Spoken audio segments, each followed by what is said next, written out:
In a quiet corner of London, where chimneys stand like sleepy sentinels and the evening fog curls through the streets like a cat seeking warmth, a story waits to be told. A story of spots, a story of courage, a story of two devoted parents, and 99 little hearts that believed in hope, even in the darkest hour. Tonight, in our gentle fairy tale world, we step into the life of a humble family whose love shone brighter than the city lights themselves. This is 101 Dalmatians, a spot of courage, the midnight rescue. Before it became a legend, before it became a whispered tale of bravery and devotion, it began in the soft hush of evening, when the sky was the color of steeped tea and the lamplighters finished their rounds. Let us begin, at the little brick home on Camden Lane, where two dogs and two humans lived in the gentlest harmony.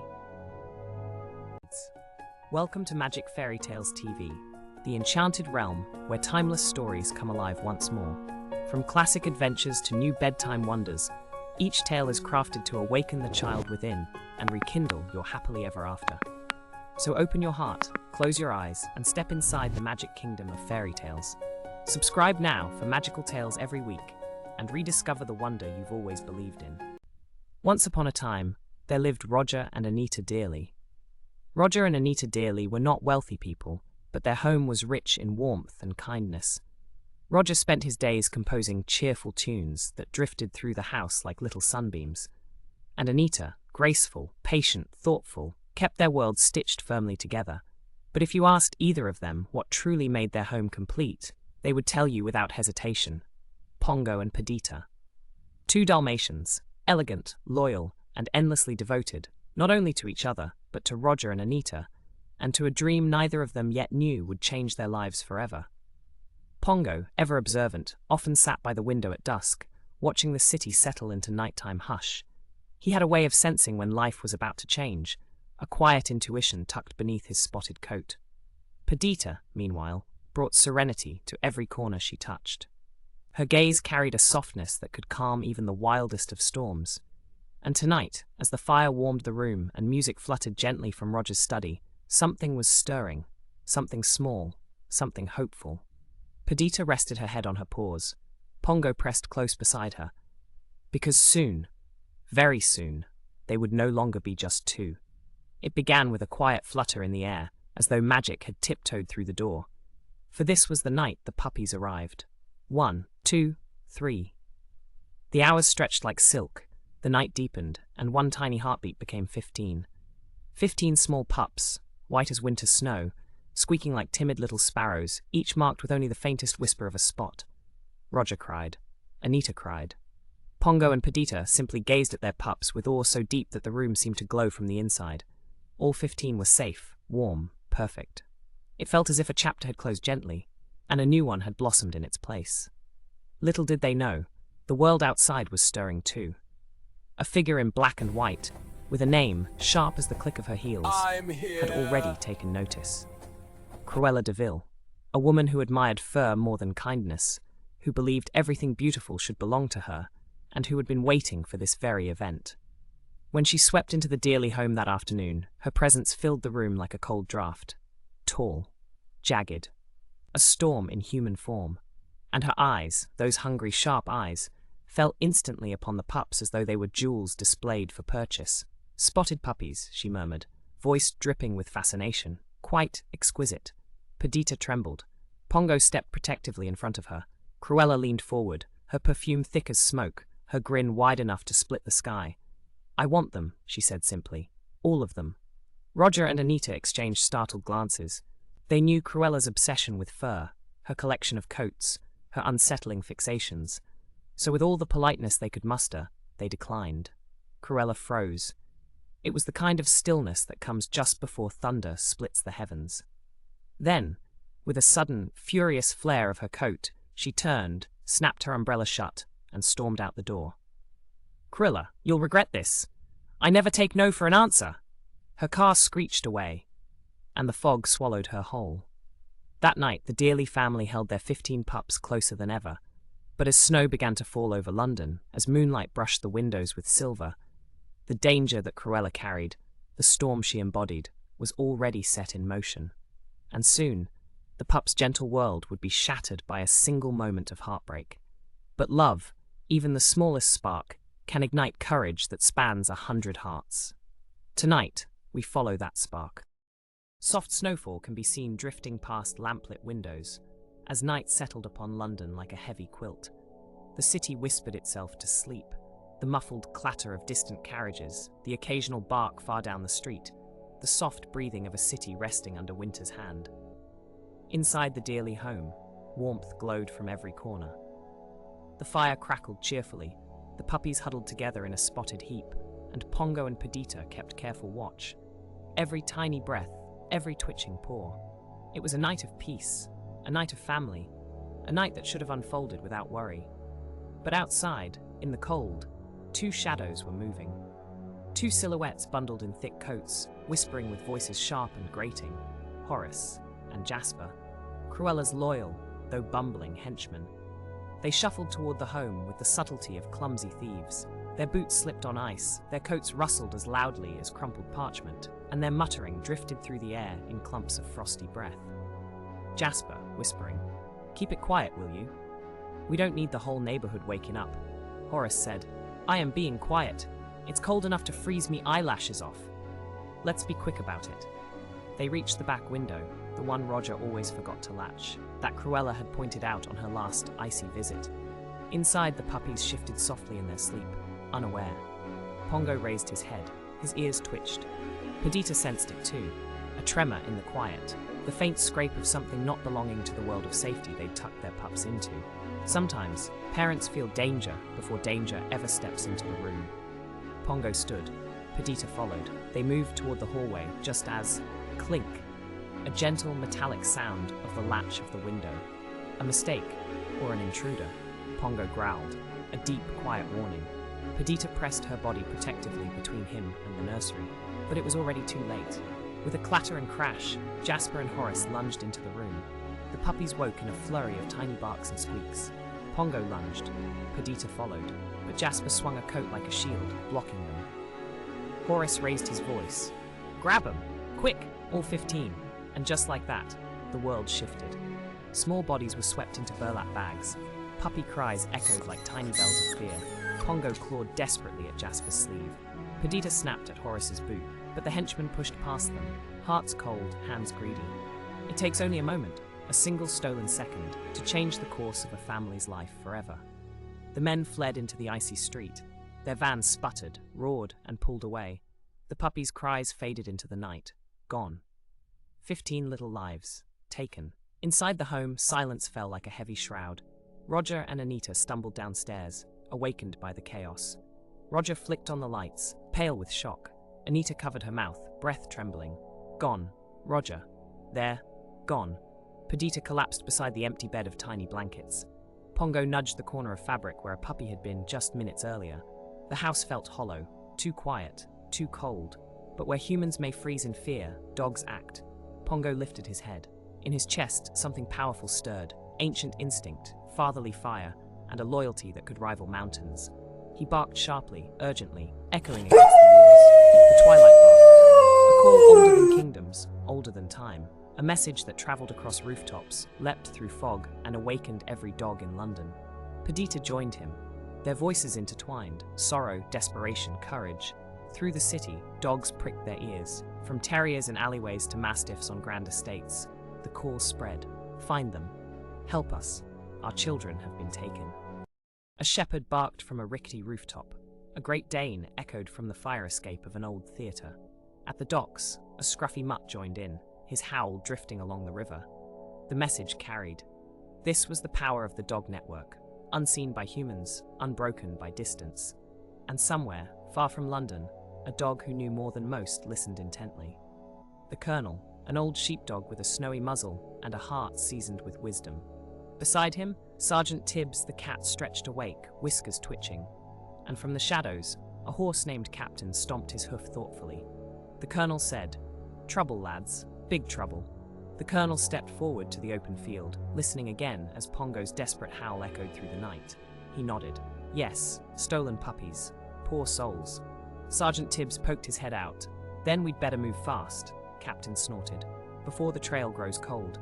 The colonel lifted his head. "To London," he declared. "The pups must be found." And with that, the rescue began. A rescue fueled not by magic, but by loyalty, courage, and the kind of love that travels farther than any villain ever expects. The countryside stretched beneath the winter moon like a silver sea. Grass glittered with frost, barns slept in quiet rows, and the night felt still enough to hold its breath.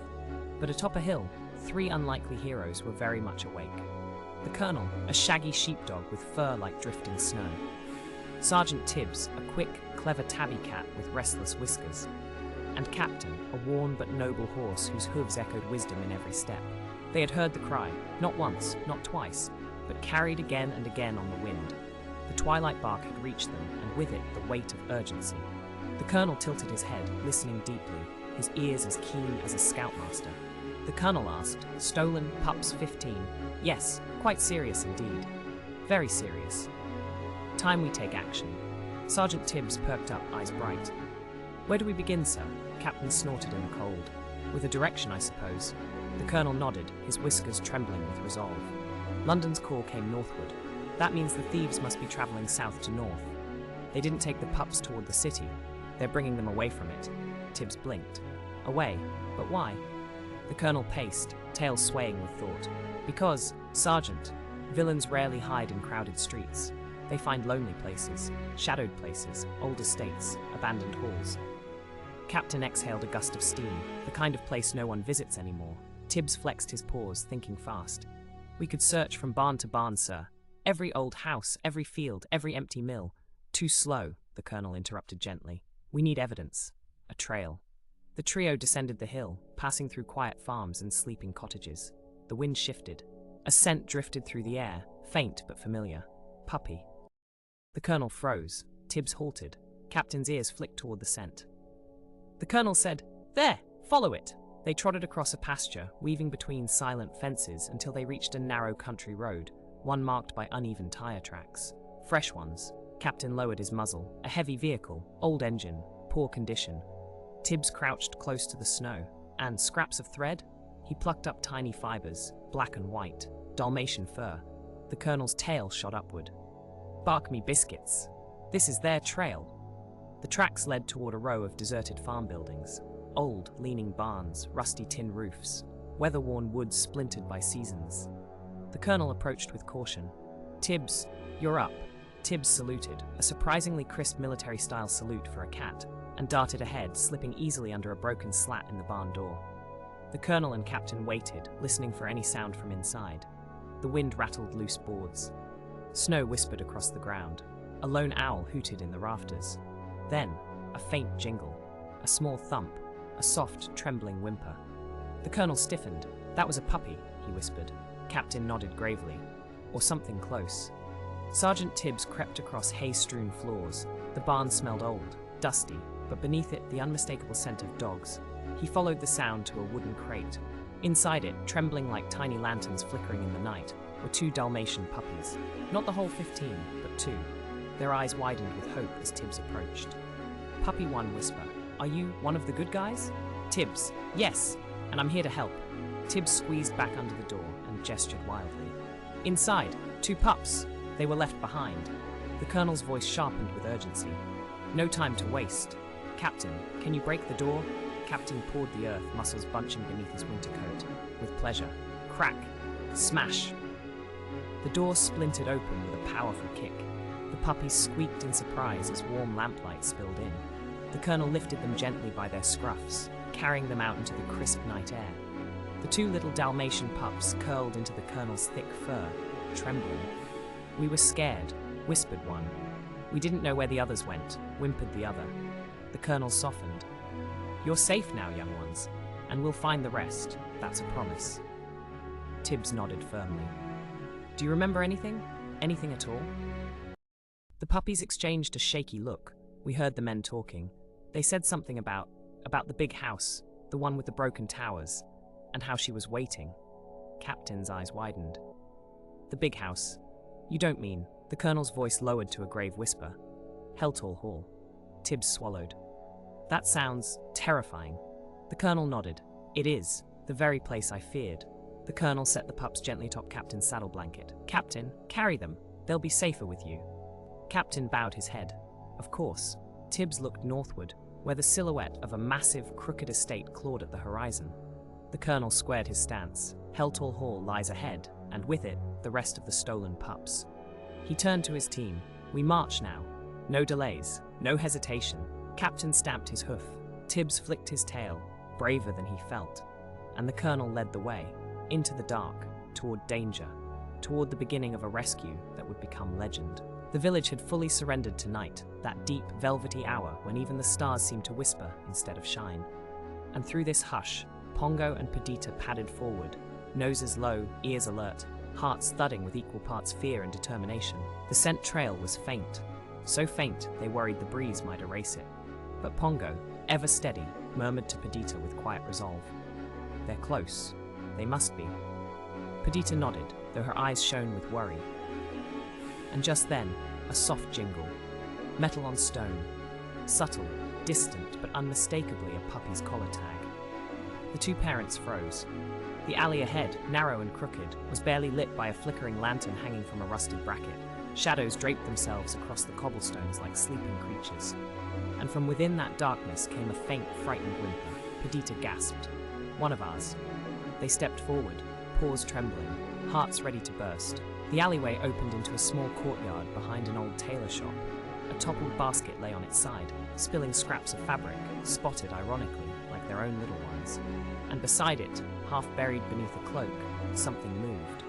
Pongo nudged the cloak back, and a tiny, shivering Dalmatian pup peeked up, eyes wide and watery. "Lucky?" Perdita cried softly. The little pup leapt into her embrace, tail wagging frantically, relief flooding his tiny body.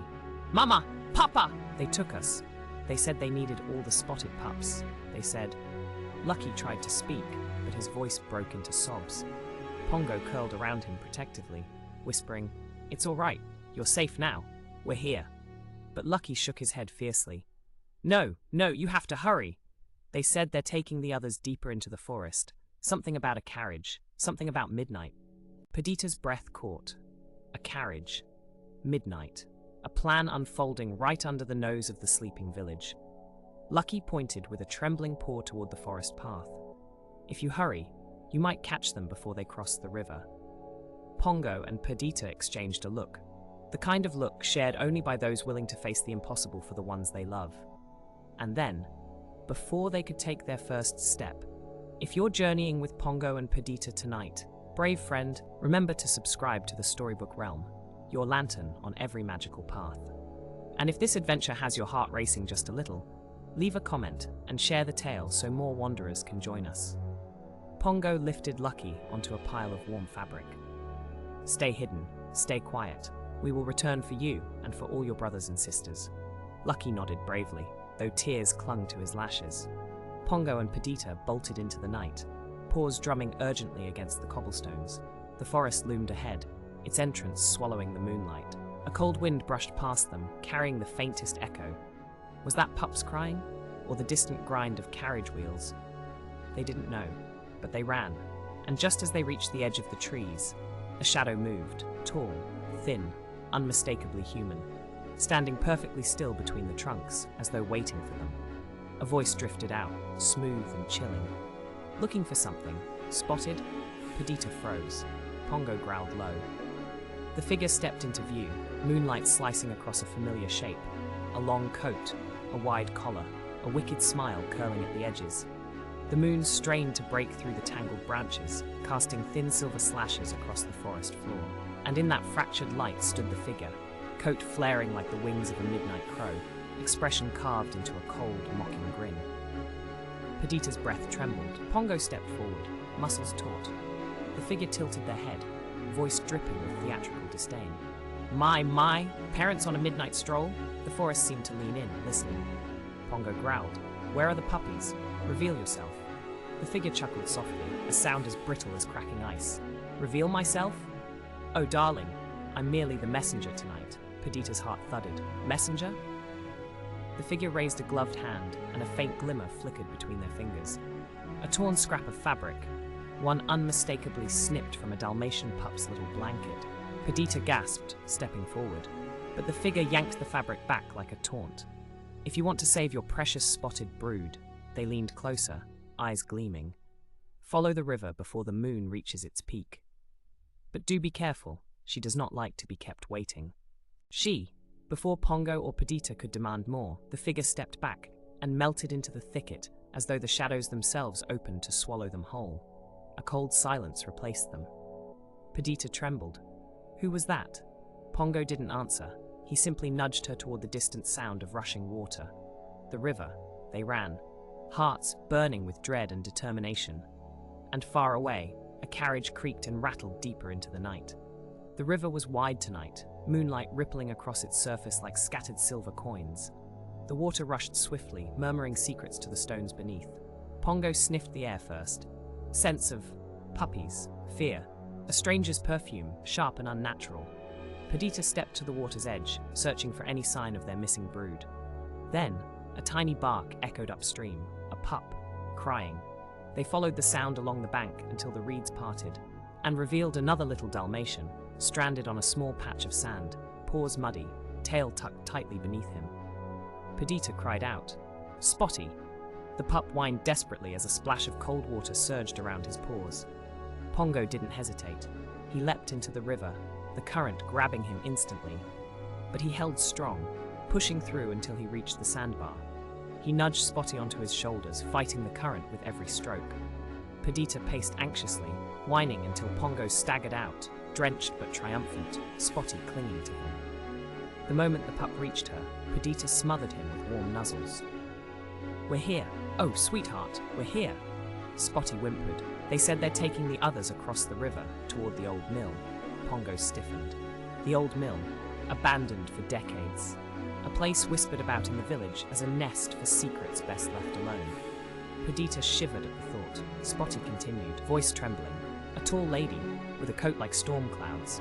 She told them to hurry. Perdita's eyes widened. A lady? That must be who the figure meant. Spotty pointed a tiny paw toward the forest path leading deeper into the dark. They didn't have a moment to spare. Pongo lowered himself. "Spotty, climb on.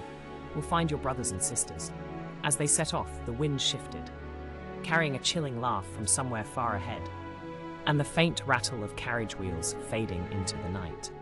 They approached the old mill cautiously, its wooden structure jutting from the earth like a giant skeleton. The wheel creaked on its axle, though no water moved beneath it, groaning as though remembering every secret ever whispered inside. Pongo signaled Perdita to stay low. They crept forward, each breath slow, each step measured. Inside, the faint glow of lanterns flickered behind dusty, broken windows. Voices, multiple voices, scheming, debating, arguing. Pongo and Perdita hid behind a fallen beam, listening. Midnight approaches. A woman's sharp voice snapped. "You promised me all the puppies, not just those 2 strays you found." Another voice stuttered nervously. "We're trying, madam. The others are still in the carriage. Then fetch them. I do not tolerate delays." Perdita's stomach twisted. "They're puppies. In the carriage, here, close." Another voice, a minion, whispered anxiously. "What does she want with so many spotted pups?" The woman laughed softly, sending chills through the mill. "Let's just say, the kingdom will know my name soon enough." Wood groaned as someone moved. The shadow of a tall, slender woman elongated across the floor.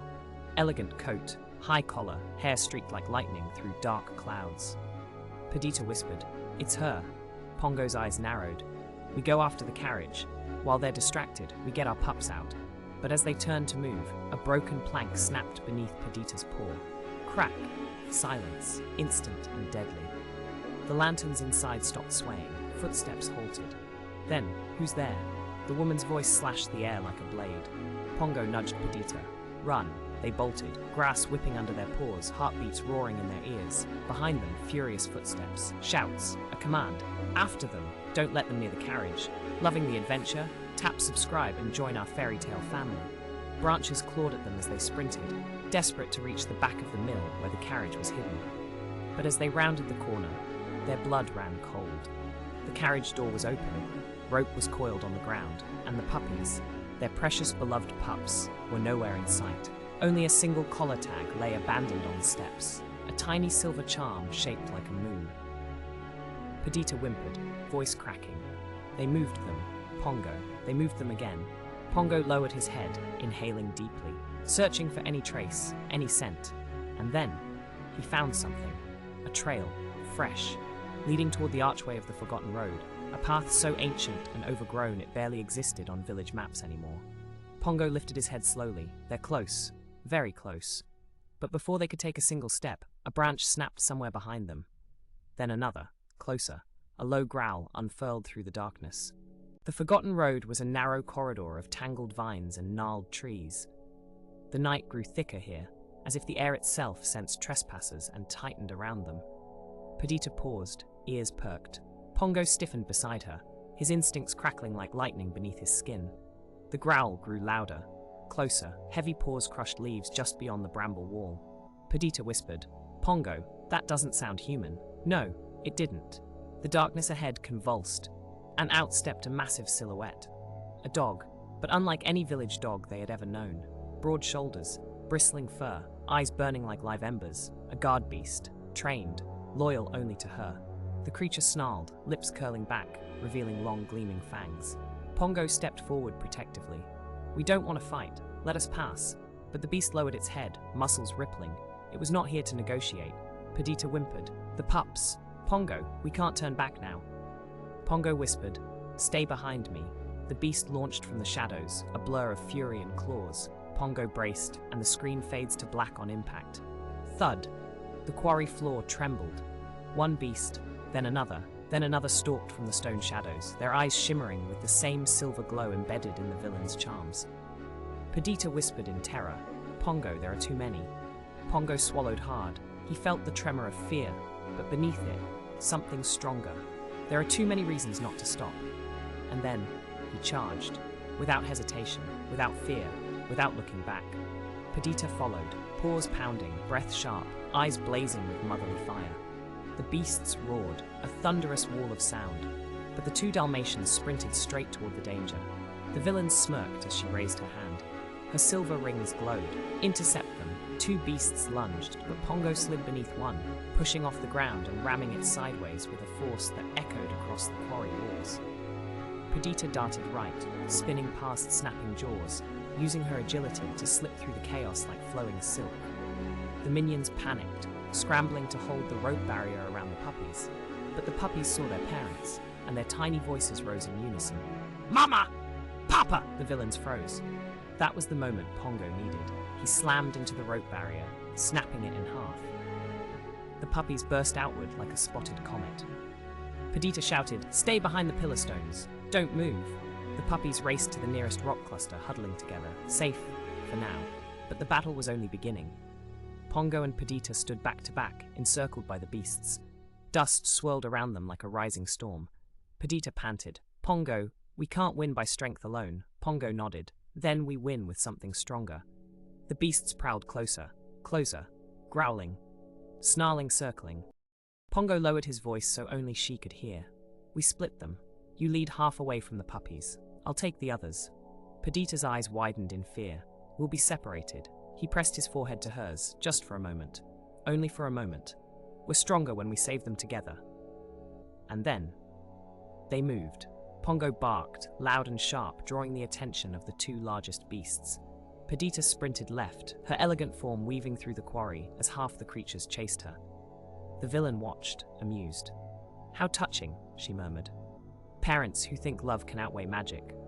The moonlight thickened around her, swirling like liquid glass. She raised her arms. "Let's test that theory." A pulse of silver erupted from her palms, a shockwave rippling across the quarry. Pongo barely dodged, the blast striking a pillar behind him and exploding the stone into fragments. Perdita stumbled as a second blast narrowly missed her. The villain stepped forward, robes billowing. "The moon obeys only me." But something unexpected happened. The puppies, huddled behind the stones, began to glow faintly.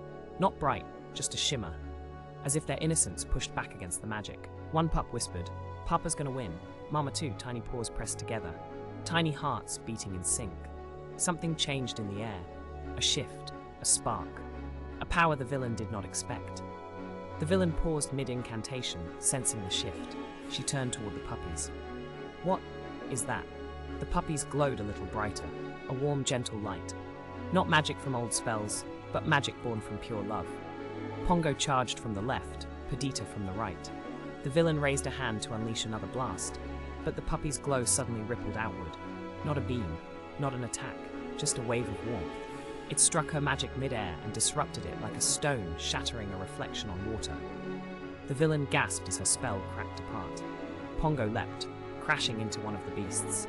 Perdita swept in, guiding the puppies further behind the pillars. The villain snarled. Enough. She tore the crescent moon charm from her cloak. It pulsed violently.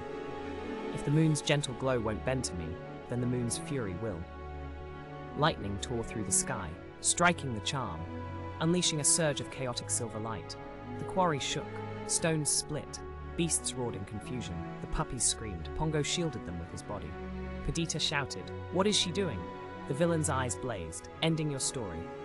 But beneath the rising storm, the moon shifted behind the clouds, casting a new hue, a soft, protective glow, almost as if the moon itself had chosen sides. The villain lifted the charm again, calling to the moon's power, but the moon resisted. Her spell wavered, became unstable, explosive.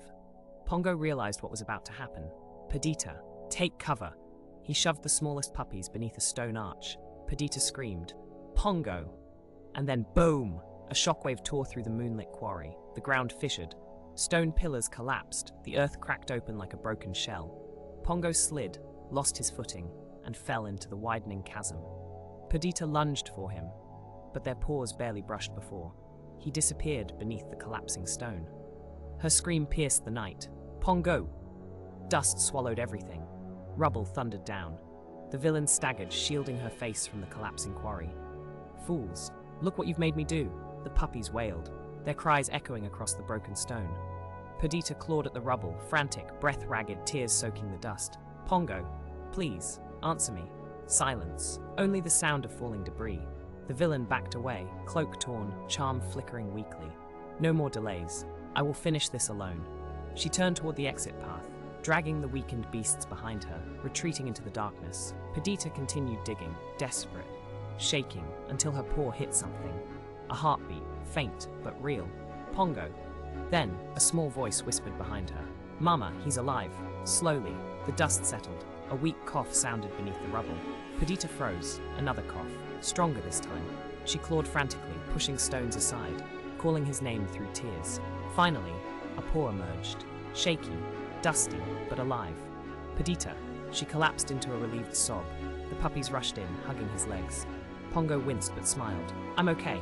I'm okay." He nuzzled Perdita's cheek. She whispered, voice breaking, "I thought I lost you." Pongo replied, "Quiet but sure, you never will." They held each other as the moon shone gently over them. But then, Pongo's expression shifted. He looked toward the path where the villain escaped. "She still has her magic." Perdita nodded. "We'll stop her, together." The puppies chimed in, all of us. And so, under the moon's watchful glow, a family stood united, bruised but unbroken, shaken but unstoppable. Because some stories are written not with ink, but with courage. And their next chapter was only beginning. If you've enjoyed this journey, dear friend, don't wander off just yet. There are more enchanted adventures waiting for you. Tap subscribe, leave us a comment with your favorite moment, and share this story so it can reach another dreamer tonight. Subscribe, like, comment, share the magic. And now, choose your next tale. The adventure continues.